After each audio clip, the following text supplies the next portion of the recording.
Doctor Shakir గారి దగ్గర పోదాం. షాకీర్ గారు, అంటే నిన్నటిదాకా చెల్లిని తల్లిని పట్టించుకోవాలా, కానీ చెల్లి దెబ్బకి తల్లిని దగ్గర తీయాల్సిన అనివార్య పరిస్థితి, ప్రచారం రమ్మని అడగాల్సిన పరిస్థితి వచ్చింది. అది షర్మిల యొక్క అటాక్ అనేటువంటిది మీకు ప్రమాదంగా ఉంది. సోషల్ మీడియాలో ఒక చెల్లి లేదు, తల్లి లేదు, ఎవరినైనా వదిలేది లేదు అని కొంత ట్రోల్ చేస్తున్నటువంటి పరిస్థితి కనపడుతుంది. దాని మీద డిబేట్ కూడా అవుతుంది.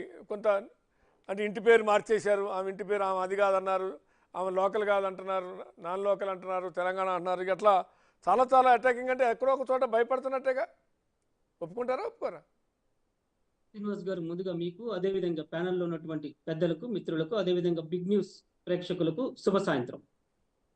శ్రీనివాస్ గారు, ఈరోజు షర్మిల ఎవరైతే ఉన్నారో ఆమె పట్ల వైఎస్ఆర్ అభిమానులుగా మాకు చాలా జాలి వేస్తుంది. ఆమె మాట్లాడే మాటలకి, ఆమె గతంలో మాట్లాడిన మాటలకి అసలు పొంతన లేకుండా మాట్లాడుతుంది.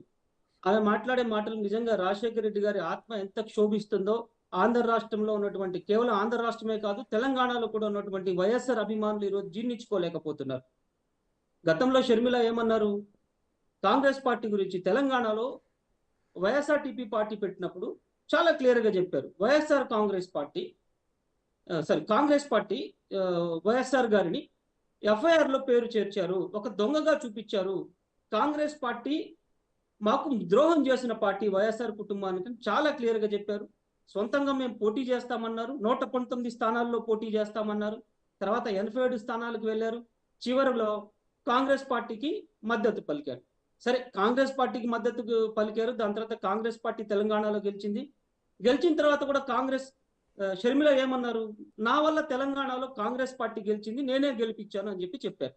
నిజంగా షర్మిల వల్ల కాంగ్రెస్ పార్టీ తెలంగాణలో గెలిచుంటే నాకు తెలిసి ఏ ఒక్క నాయకులు కనీసం తెలంగాణలో కానివ్వండి, లేకపోతే కేంద్రంలో ఉన్నటువంటి సోనియా గాంధీ కానివ్వండి, వాళ్ళ తర్వాత ఉన్నటువంటి నాయకులు ఎవరు కూడా షర్మిలని సన్మానించడం కానీ కనీసం అప్రిషియేట్ చేసినటువంటి దాఖలాలు ఎక్కడ లేవు. అంతెందుకండి, షర్మిల తన పార్టీని ఢిల్లీలో విలీనం చేసేటప్పుడు కనీసం అప్పుడు అక్కడ ఉన్నటువంటి రేవంత్ రెడ్డి కానివ్వండి, తెలంగాణకు సంబంధించిన కొంతమంది కాంగ్రెస్ పార్టీ నేతలు ఢిల్లీలోనే ఉన్నారు. అయినా ఆ వేదిక మీద ఏ ఒక్క తెలంగాణకు సంబంధించిన నాయకుడు కనిపించలేదు. అంటే షర్మిల మాట్లాడే మాటలు ఎలా ఉన్నాయి, దీనికి బట్టి కాంగ్రెస్ పార్టీ ప్రచారానికి వస్తే ఓకేనా? నిన్న లేరనుకోండి, నిన్న అక్కడ లేరనుకోండి, రేపు ప్రచారానికి వస్తే ఓకేనా? నిన్న అక్కడ లేరనుకోండి, ముఖ్యమంత్రి ఇక్కడ మంత్రులు ప్రచారానికి వస్తే ఓకేనా? అప్పుడు మళ్ళీ నిన్న అక్కడ లేరు కానీ ఇవాళ ఇట్లా వస్తారంటారా? ఈ రోజు కాంగ్రెస్ పార్టీ పరిస్థితి ఆంధ్ర రాష్ట్రంలో ఎలా ఉందో అందరికి తెలుసు. ఈ రోజు రాష్ట్రాన్ని అడ్డగోలుగా విభజించి అయినా భయపడుతున్నారంటున్నా. మీరు చెప్పింది కరెక్టే, మీరు చెప్పింది నేను కూడా అంగీకరిస్తా. కష్టపడికి మీరు చెప్పింది తెలుసు, కానీ వదిలేచ్చు కదా, వదిలేకపోతున్నారు కదా. తల్లిని దగ్గర తీసుకుంటున్నారు, ఏం మీద సోషల్ మీడియాలో ట్రోల్ చేస్తున్నారు. ఎందుకంత భయం అనేది? నేనేది వాళ్ళు చాలా చిన్నవాళ్ళు, వాళ్ళ శక్తి లేని వాళ్ళు, బలహీనులు, వాళ్ళని ప్రజలు పట్టించుకోవట్లేదు. కానీ వైసీపీ పట్టించుకుంటుంది, ముఖ్యమంత్రి గారు పట్టించుకున్నారు. ప్రజలు పట్టించుకోవట్లేదు కానీ మీరు పట్టించుకుంటున్నారా? శ్రీనివాస్ గారు, చాలా క్లియర్ అండి. ఒక వ్యక్తి రాజకీయ జీవితంలో వచ్చిన తర్వాత నన్ను ఎవరు విమర్శించకూడదు, విమర్శించొద్దని నేను అంటలా. నేను విమర్శించొద్దంటలేదు. కాదు కాదు షాకీర్ గారు, విమర్శించడానికి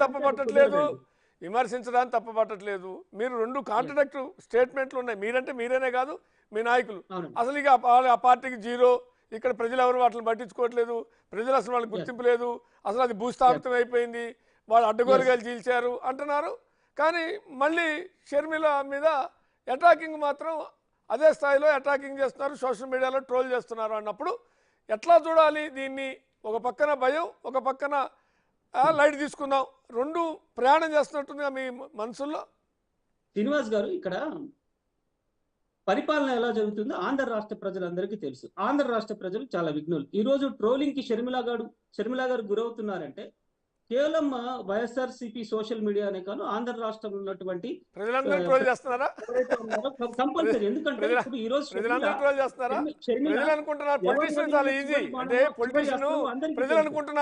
ప్రతి వాళ్ళు ఏం చేయాలన్న ప్రజలు అనుకుంటున్నారని చెప్తుంటారు. ఎవరు వదిలిన చివరి అస్త్రము ఆంధ్ర రాష్ట్ర ప్రజలందరికీ తెలుసు. షర్మిల ఏమంటారు? జగన్మోహన్ రెడ్డి గారు, రాజశేఖర రెడ్డి గారు బీజేపీని శత్రువుగా భావించేవాళ్ళు. వేరే జగన్మోహన్ రెడ్డి గారు ఈరోజు ఆంధ్రప్రదేశ్ లో బీజేపీతో ప్రయాణిస్తున్నారని చెప్తున్నారు. నేను ఒకే మాట అంటాను, 2004, 2009లో రాజశేఖర రెడ్డి గారు గెలిచారు. అప్పుడు 2094 స్థానాలకు, అసెంబ్లీ స్థానాలకు ఎలక్షన్స్ జరిగితే బీజేపీ కేవలం 2 స్థానాలే గెలిచింది 2004లో కానీ 2009లో కానీ. ఆ రోజు రాజశేఖర్ రెడ్డి గారికి శత్రువులు అంటే రాజకీయ ప్రత్యర్థులు ఎవరు? బీజేపీ కాదండి, చంద్రబాబు నాయుడు, అతనికి ఉన్నటువంటి ఏదైతే పచ్చ మీడియా ఉందో వాళ్ళు, అదే విధంగా చిరంజీవి గారు. అప్పుడున్న రాజకీయ ప్రత్యర్థులు వాళ్ళే ప్రత్యర్థులు, కానీ బీజేపీ ఎక్కడ ప్రత్యర్థి కాలేదు కదా రాజశేఖర్ రెడ్డి గారు. అదే జగన్మోహన్ రెడ్డి ఈ రోజు ఎవరితో పోరాడుతున్నారు రాజకీయంగా? వీళ్ళతోనే పోరాడుతున్నారు కదా. ఆ చిన్న లాజిక్ షర్మిల ఎలా మిస్ అయిందో మాకు అర్థం కావట్లేదు.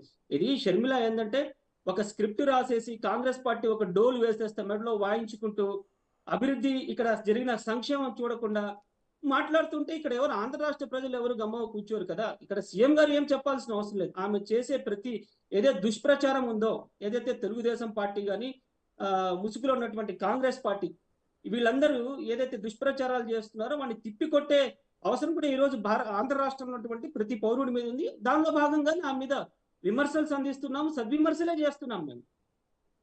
రైట్. ఒకసారి బాలాజీ గారి